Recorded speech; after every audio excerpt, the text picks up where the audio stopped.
क्या कभी किसी ने इस बात पे गौर किया है कि दुनिया के जो सबसे ज्यादा पढ़े लिखे लोग होते हैं ना, जैसे डॉक्टर्स हो गए, इंजीनियर्स या बड़े बड़े कॉर्पोरेट मैनेजर्स। हाँ, जिन्हें हम सोसाइटी में सबसे सक्सेसफुल मानते हैं। एग्जैक्टली वो लोग अक्सर सारी जिंदगी पैसे के लिए स्ट्रगल क्यों करते हैं? और वहीं दूसरी तरफ कुछ ऐसे लोग जिन्होंने शायद कॉलेज की पढ़ाई भी पूरी नहीं की होती। राइट, ड्रॉप आउट्स या कम पढ़े लिखे लोग। हाँ, और वो ऐसी बड़ी कंपनियां खड़ी कर देते हैं जो इन्हीं पढ़े लिखे लोगों को नौकरी पर रखती हैं। मतलब ये कैसे होता है? मैं ना हाल ही में फैक्ट डायरी मोटिवेशन चैनल देख रहा था और वहाँ ओ, वहाँ तो काफी गहरी बातें होती हैं। वही तो। और तभी अचानक से मेरे सामने एक लिसनर की ऐसी रिक्वेस्ट आई जिसने मेरी पूरी फाइनेंशियल सोच को ही हिलाकर रख दिया। अच्छा, ऐसा क्या पूछ लिया था? रिक्वेस्ट बहुत ही सीधी थी पर उसमें दम बहुत था। उसने बस इतना लिखा था, rich dad poor dad book के बारे में वीडियो बनाकर दूं, क्या सीख मिलती है? बस इतना ही। वाओ, सीधा और पॉइंट पर। हाँ, लेकिन इस एक लाइन में ना एक ऐसी तलाश छिपी है जो लिटरली किसी की भी पूरी जिंदगी बदल सकती है। ये रिक्वेस्ट कोई आम बात नहीं है। ये उस सीख की भूख है जो स्कूल्स और कॉलेजेस में हमें कभी दी नहीं जाती। ये सच में एक बहुत ही पावरफुल ऑब्जर्वेशन है। और सबसे हैरान करने वाली बात यह है कि लोग अब इन पुराने तरीकों से बिल्कुल थक चुके हैं। बिल्कुल थक चुके हैं। तो आज की इस गहरी चर्चा का हमारा मिशन यही है, हमें इस एक छोटी सी रिक्वेस्ट के अंदर छुपे उस गहरे मतलब को एक्सट्रैक्ट करना है। हाँ, क्योंकि इस रिच डैड और पुअर डैड के कॉन्सेप्ट में जो लेसन छुपा है वो कोई समरी नहीं है, वो एक पूरी लाइफ चेंजिंग फिलॉसफी है। लोग अब समझ रहे हैं कि मेहनत तो वो कर रहे हैं, पर उनके पास आज़ादी तक पहुंचने का वो नक्शा नहीं है। सही कहा आपने। अगर इसको एक एनालॉजी से समझें तो सोचिए कि एक बहुत ही घुप अंधेरा बंद कमरा है और उस बंद कमरे में कोई इंसान सालों से फंसा हुआ है। उम्मीद खो चुका है शायद। राइट।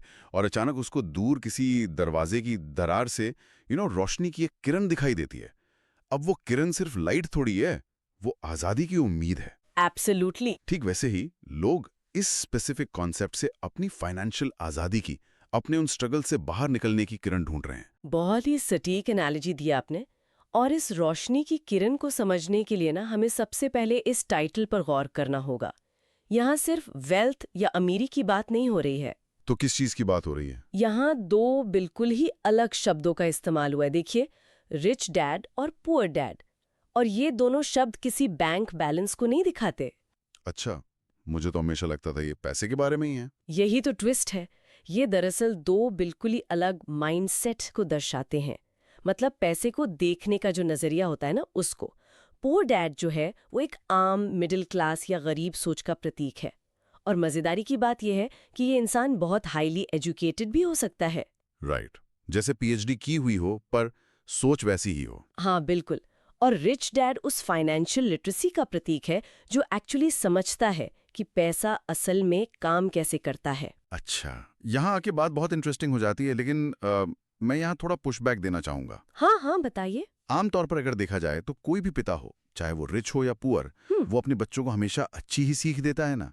चाहे उसके पास पैसा हो या ना हो, नियत तो भलाई की ही होती है। इसमें कोई शक नहीं है, नियत हमेशा अच्छी होती है। तो फिर एक पुअर डैड की सोच में और एक रिच डैड की सोच में असली फर्क कहाँ से आ जाता है? दोनों तो बच्चे को सक्सेसफुल और सेफ ही देखना चाहते हैं ना। ये बहुत ही जरूरी सवाल खड़ा किया आपने। और सच कहूं तो अम, यही सबसे बड़ा लेसन भी है। नियत दोनों की बिल्कुल साफ होती है, लेकिन सीख इस बात की नहीं है कि नियत अच्छी है या बुरी। सीख इस बात की है कि पैसे के बारे में जो आपकी बुनियादी सोच बनी है, जो फाउंडेशन है, वो कैसी है। मतलब बचपन से हमने पैसे को लेकर क्या देखा है। एग्जैक्टली। देखिए, एक पुअर डैड प्यार और फिक्र के चलते बच्चे को वही रास्ता दिखाता है जो उसे खुद पता है। वो कहता है, बेटा अच्छे से पढ़ाई करो, टॉप ग्रेड्स लाओ ताकि तुम्हें एक सेफ और सिक्योर जॉब मिल सके। हाँ, ये तो हर आम घर में सुनने को मिलता है। पढ़ाई करो, नौकरी लो और लाइफ सेट। वही तो, उसका पूरा का पूरा फोकस सिक्योरिटी पर होता है। लेकिन दूसरी तरफ जो एक रिच डैड का माइंडसेट होता है ना, वो अलग ही लेवल पर ऑपरेट करता है। वो ये नहीं कहता कि पढ़ाई मत करो। तो वो क्या कहता है? उसकी सीख होती है कि ये सीखो कि पैसा काम कैसे करता है, ताकि पैसा तुम्हारे लिए काम कर सके, न कि तुम सारी जिंदगी पैसे के लिए काम करते रहो। तो फर्क उस नक्शे में है। हाँ, समझ गया। एक नक्शा गुलामी की तरफ जाता है और दूसरा आजादी की तरफ। बिल्कुल। एक नक्शा इंसान को सारी जिंदगी दूसरों के लिए काम करने पर मजबूर करता है, जिसे हम गलती से सिक्योरिटी मान लेते हैं। रुक, यहाँ एक ट्विस्ट है। और ये ट्विस्ट ना ऐसा है जो शायद दिमाग ही हिला देगा लोगों का। सुनते हैं। हम सबको बचपन से लगता है कि जो चीज़ सेफ है, जिसमें कोई रिस्क नहीं है, वही सबसे बढ़िया है। लेकिन सच्चाई तो ये है कि कभी-कभी जो सोच सबसे ज़्यादा सेफ लगती है, वही सोच हमें असली फाइनेंशियल फ्रीडम से सबसे दूर रखती है। बहुत गहरी बात कही आपने। है ना? ये जो सिक्योर जॉब वाला कंफर्ट जोन होता है ना, ये दरअसल एक इनविजिबल पिंजरा बन जाता है, जिसमें हम कैद हो जाते हैं और हमें पता भी नहीं चलता। एकदम सही कहा। और यही लोग मिस कर देते हैं जब वो लिसनर कमेंट में पूछता है कि क्या सीख मिलती है, तो दरअसल वो इस इनविजिबल पिंजरे से बाहर आने का तरीका ही तो ढूंढ रहा है। हाँ, वो एग्जैक्टली उस ट्रैप को समझना चाहता है। लोग क्या सोचते हैं कि सिर्फ मेहनत करना ही सब कुछ है। उन्हें लगता है कि दिन में 8 घंटे की जगह अगर मैं 12 घंटे काम कर लूंगा, डबल ओवर टाइम करूंगा, तो अमीर हो जाऊंगा। लेकिन इस चक्कर में वो एक ऐसी रेस में फंस जाते हैं जिसे रैट रेस कहा जाता है। Rat race. इसे थोड़ा और खोलकर देखते हैं। ये काम कैसे करती है? चलिए इसे एक बहुत ही प्रैक्टिकल एग्जाम्पल से समझाती हूँ। देखिए होता क्या है, एक इंसान कॉलेज से निकलता है, उसको नौकरी मिलती है, हाथ में थोड़ा पैसा आना शुरू होता है। हाँ, पहली सैलरी आती है तो पार्टी होती है। राइट। अब पैसा आया तो वो क्या करता है, वो तुरंत एक महंगा फोन खरीद लेता है। फिर अगले साल प्रमोशन होता है, सैलरी थोड़ी बढ़ती है। अब वो क्या करेगा, वो एक नई गाड़ी ईएमआई पर ले लेता है। Standard middle class life. हाँ, फिर थोड़ी और सैलरी बढ़ती है तो वो सोचता है अब तो मैं अफोर्ड कर सकता हूँ, और वो एक बड़ा घर खरीद लेता है, जिसका लोन आराम से अगले 20-25 साल तक चलना है। अब यहाँ नोटिस कीजिए क्या हो रहा है। उसकी आमदनी बढ़ रही है। हाँ, पर जैसे जैसे उसकी आमदनी बढ़ रही है, ठीक वैसे वैसे उसके खर्चे भी तो बढ़ रहे हैं। उसकी मेहनत डबल हो रही है, लेकिन बैंक बैलेंस या उसकी आज़ादी नहीं बढ़ रही। वो हर महीने की पहली तारीख का बेसब्री से इंतजार करता है ताकि वो अपनी ईएमआई और बिल्स भर सके। बस यही रैट रेस है। बाप रे, ये तो बिल्कुल ना उस ट्रेडमिल पर दौड़ने जैसा हो गया। एग्जैक्टली। सोचिए कि एक ट्रेडमिल पर दौड़ लग रही है, स्पीड एकदम फुल है, बेहिसाब पसीना बह रहा है, सांसें फूल रही हैं। मतलब मेहनत में तो कोई कमी नहीं है उस बंदे की। मेहनत तो पूरी हो रही है। पर जब वो नीचे देखता है तो पता चलता है कि वो तो वहीं के वहीं खड़ा है। बिना सही सीख के पैसा कमाना बिल्कुल यही चीज है। मेहनत बहुत है, फ्रस्ट्रेशन बहुत है, पर आप लाइफ में आगे कहीं नहीं पहुंच रहे हैं। सही बात है। और सच बताऊं तो लोग अब इस ट्रेडमिल पर दौड़ दौड़ कर थक चुके हैं। इस रिक्वेस्ट का आना ही इस बात का सबसे बड़ा प्रूफ है कि लोग अब उन पुराने धारों को तोड़ना चाहते हैं। और यहाँ एंट्री होती है उस सबसे बड़ी, सबसे फंडामेंटल सीख की। ओह, और वो क्या है? एक ऐसी सीख जिसके आगे पूरी दुनिया का फाइनेंशियल सिस्टम झुकता है। वो सीख है एसेट्स और लायबिलिटीज के बीच का असली फर्क समझना। ओके, चलिए लेट्स अनपैक दिस।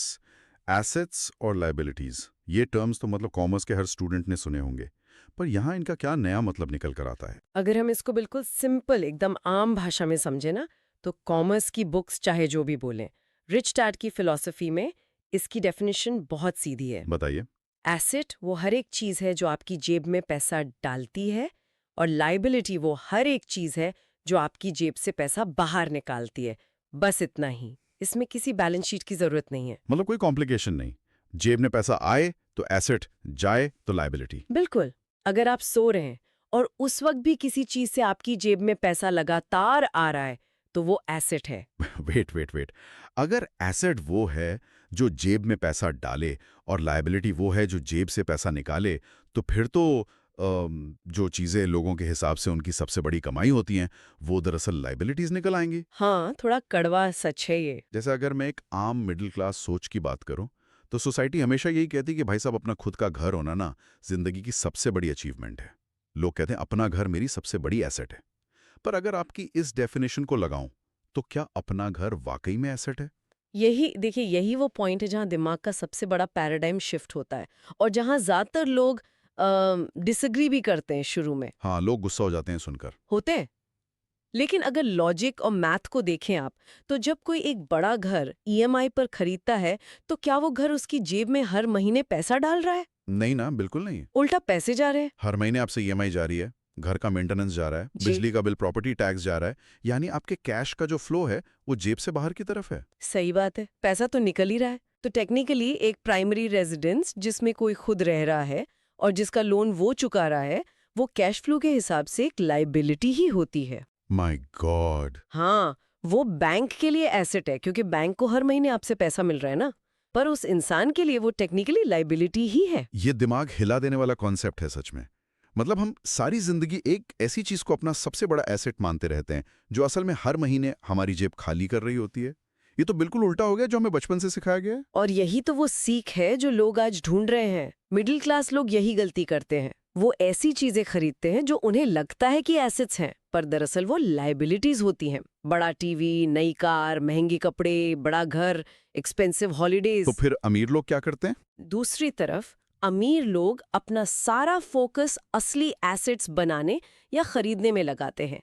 ऐसे एसेट्स जो एक्चुअल कैश फ्लो जनरेट करें, जैसे कोई रेंटल प्रॉपर्टी हो गई जहां से हर महीने किराया आए। हाँ, जहाँ टेनेंट पैसा दे रहा हो। राइट। या स्टॉक्स हो गए जहां से आपको डिविडेंड मिले, या फिर कोई ऐसा बिजनेस जो बिना उनकी डेली प्रेजेंस के चलता रहे और प्रॉफिट दे। तो इसका मतलब ये हुआ कि पूरा खेल कैश फ्लो के डायरेक्शन का है कि पैसा किस दिशा में बह रहा है, राइट? अंदर आ रहा है या बाहर जा रहा है। एकदम सही पकड़े आप। अगर हम दो दोस्तों का एग्जाम्पल लें यहाँ पे, मान लीजिए दोनों दोस्तों की आमदनी बिल्कुल बराबर है। दोनों महीने का 1 लाख रुपए कमाते हैं। एक दोस्त पुअर डैड के माइंडसेट पर चलता है और दूसरा रिच डैड के माइंडसेट पर। तो इन दोनों की जिंदगी आगे चलकर कैसी दिखेगी? जब उसकी आमदनी बढ़ती है ना, उसकी क्रेडिट लिमिट भी बढ़ जाती है बैंक में। हाँ, कार्ड अपग्रेड हो जाते हैं तुरंत। वो सोचता है चलो अब मैं अफोर्ड कर सकता हूँ, और वो तुरंत एक महंगी गाड़ी ईएमआई पर उठा लाता है शोरूम से। वो दिखने में बहुत सक्सेसफुल लगता है सोसाइटी को, पड़ोसी तारीफ करते हैं। वाह, क्या गाड़ी लिया है। लेकिन रियलिटी में क्या हुआ? उसने अपने आप को आने वाले 5 सालों के लिए उस नौकरी का गुलाम बना लिया है। उसकी जेब से कैश फ्लो पूरी तरह बाहर की तरफ हो गया है। और वो दूसरा दोस्त जिसका माइंडसेट रिच डैड वाला है, वो क्या करेगा उस 1 लाख का? वो दूसरा दोस्त अपनी आमदनी बढ़ने पर ना तुरंत लाइफस्टाइल अपग्रेड नहीं करता। वो नई महंगी गाड़ी की जगह उस बढ़े हुए पैसे को ऐसे एसेट्स में डालता है जो उसके लिए और पैसा बनाए। हाँ, वो शायद एक छोटा सा रियल एस्टेट इन्वेस्टमेंट कर देगा जहां से उसको पैसिव इनकम आनी शुरू हो जाए। मतलब पैसे से पैसा बनाएगा। एग्जैक्टली। शुरू में उसकी गाड़ी पुरानी होगी, शायद उसके अपने दोस्त उस पे हंसें भी कि कंजूस है, लेकिन 10 साल बाद क्या होगा सोचिए। क्या होगा? पहला दोस्त अभी भी मेहनत कर रहा होगा ताकि अपने और ज्यादा बढ़े हुए खर्चे और लोन चुका सके, लेकिन दूसरे दोस्त के एसेट्स ने इतना पैसा बनाना शुरू कर दिया होगा कि अब कल को उसकी जॉब छूट भी जाए ना तो उसका लाइफस्टाइल मेंटेन रहेगा, उसको काम करने की मजबूरी नहीं होगी। यही असली फाइनेंशियल आजादी है। Oh wow! मतलब अमीर लोग पैसे के लिए काम नहीं करते, उनका पैसा उनके लिए काम करता है।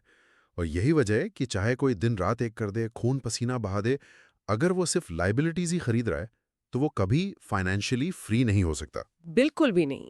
लेकिन यहाँ एक और बहुत बड़ा एलिमेंट है जिसके बारे में लोग अक्सर खुल के बात नहीं करते। एक आम नौकरी पेशा इंसान और एक बिजनेस माइंडसेट वाले इंसान के टैक्स देने के तरीके में भी तो बहुत बड़ा फर्क होता है ना। कहा जाता है कि सिस्टम अमीर को और अमीर बनाता है। ये कैसे होता है? हाँ, ये एक ऐसी सच्चाई है जो सच में ज्यादातर लोगों को चुभती है, क्योंकि ये बातें हमें स्कूल्स में कभी नहीं पढ़ाई जाती। ये कॉर्पोरेट स्ट्रक्चर्स और टैक्सेस का सही इस्तेमाल कैसे करना है, ये सिर्फ अमीरों को पता होता है। थोड़ा और एक्सप्लेन कीजिए इसको। देखिए, एक आम एम्प्लॉय का फाइनेंशियल साइकिल क्या होता है? वो पहले मेहनत करके पैसा कमाता है, फिर उस आमदनी पर पहले टैक्स कटता है, यानी गवर्नमेंट अपना हिस्सा सबसे पहले ले लेती है। हाँ, सैलरी आने से पहले ही टैक्स कट जाता है। राइट। और उसके बाद जो पैसा बचता है उसके पास, उससे वो इंसान अपने खर्चे पूरे करता है। यानी सिंपल भाषा में अर्न, टैक्स और फिर स्पेंड। राइट।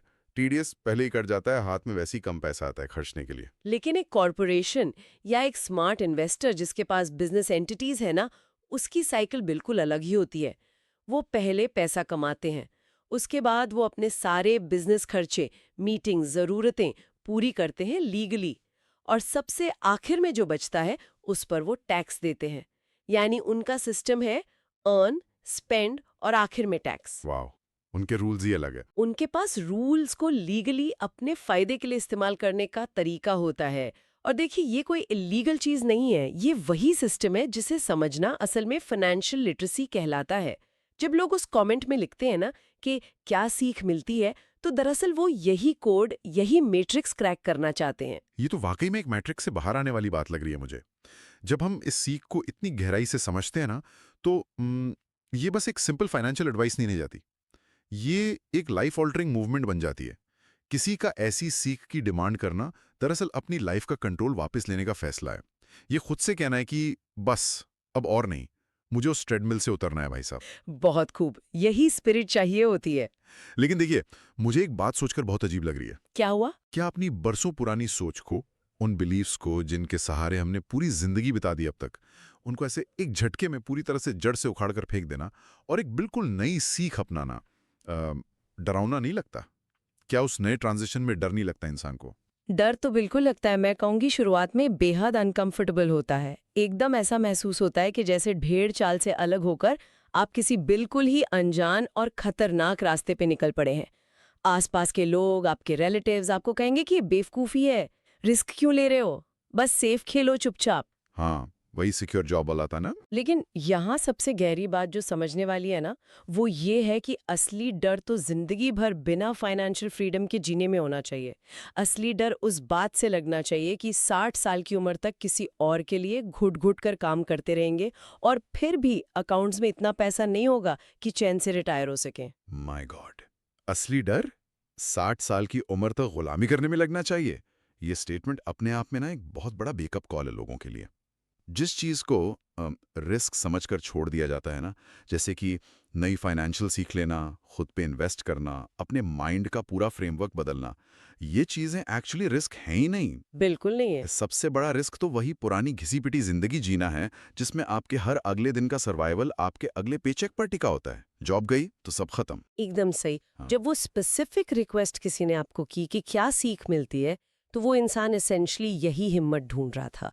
वो एक ऐसा ब्लूप्रिंट ढूंढ रहा था जो बता सके कि हाँ, डर नॉर्मल है, लेकिन उसको ओवरकम करने का तरीका वही माइंडसेट शिफ्ट है।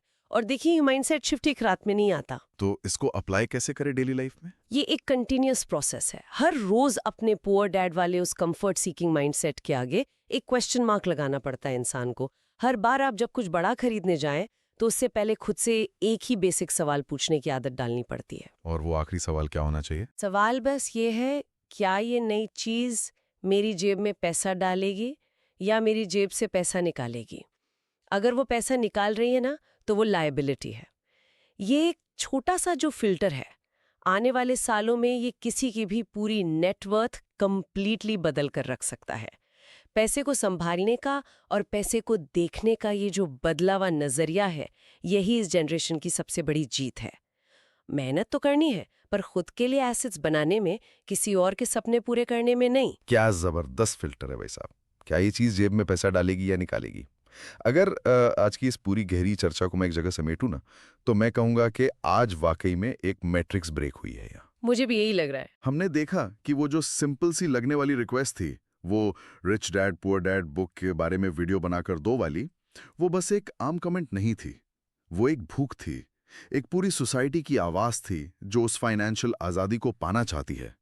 हमने ये समझा कि असली फर्क इस बात में होता ही नहीं है कि कौन महीने का कितना कमाता है, बल्कि असली फर्क कैश फ्लो के डायरेक्शन में है। एग्जैक्टली, पैसा जा कहाँ रहा है? राइट।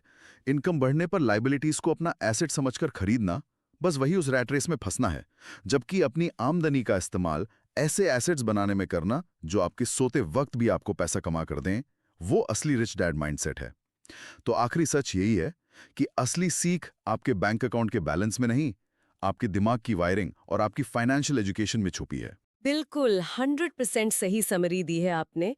और यहाँ से जाने से पहले मैं एक ऐसा थॉट जरूर डिस्कस करना चाहूंगी जो सुनने वालों के दिमाग के तार हिला देगा। प्लीज बताइए। देखिए, ये पूरी चर्चा और नॉलेज सिर्फ और सिर्फ तभी काम करती है जब इसे आप अपनी एक्चुअल लाइफ में इम्प्लीमेंट करें। सोचिए एक बार, अगर उस पुअर डैड वाले कंफर्ट माइंडसेट को चैलेंज करने का फैसला आज नहीं लिया गया, उस कंफर्ट जोन को तोड़ने की हिम्मत अगर आपने आज नहीं दिखाई ना, तो क्या आने वाले 10 सालों में भी आपके हालात वैसे ही नहीं रहेंगे जैसे ठीक आज है? उफ, बात तो पूरी सच है। वही ईएमआई का प्रेशर, वही बिल्स का डर, वही महीने के आखिर का स्ट्रेस, चाहे उस पिंजरे की बार सोने की बनी हो या लोहे की, भाई साहब पिंजरा तो आखिर पिंजरा ही होता है और गुलामी तो गुलामी ही होती है। चाहे पिंजरे की बार सोने की हो या लोहे की, गुलामी तो गुलामी होती है।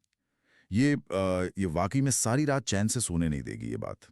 सारी रात सोचने पर मजबूर कर देने वाली बात है। अगर आज की इस गहरी चर्चा ने आपके दिमाग की कोई ऐसी खिड़की खोली है जो सालों से बंद पड़ी थी, अगर आपको इस कॉन्सेप्ट से आज़ादी की वो रोशनी की किरण थोड़ी सी भी महसूस हुई है ना, तो इस ऑडियो को तुरंत अभी लाइक और शेयर करें। अपने दोस्तों के, अपने आसपास के लोगों के साथ इसे शेयर करके उन्हें भी इस इनविजिबल ट्रेडमिल से उतारने में मदद करें। और हाँ, ऐसी ही दिमाग हिला देने वाली माइंड बेंडिंग और आई ओपनिंग चर्चाओं के लिए हमें फॉलो और सब्सक्राइब करना बिल्कुल ना भूलें। तो अब ठीक इस वक्त समय आ गया है एक फैसला लेने का। जिंदगी जीने का तरीका भाई साहब खुद चुनना पड़ता है। आप लाइफ में क्या चूज करोगे? रिच माइंडसेट या पुअर माइंडसेट? रिच या पुअर? कमेंट्स में लिखकर बताओ मुझे। जवाब आना चाहिए ताकि मुझे भी पता चले कि कौन उस मैट्रिक्स से हमेशा के लिए बाहर निकलने के लिए तैयार है, रिच या पुअर।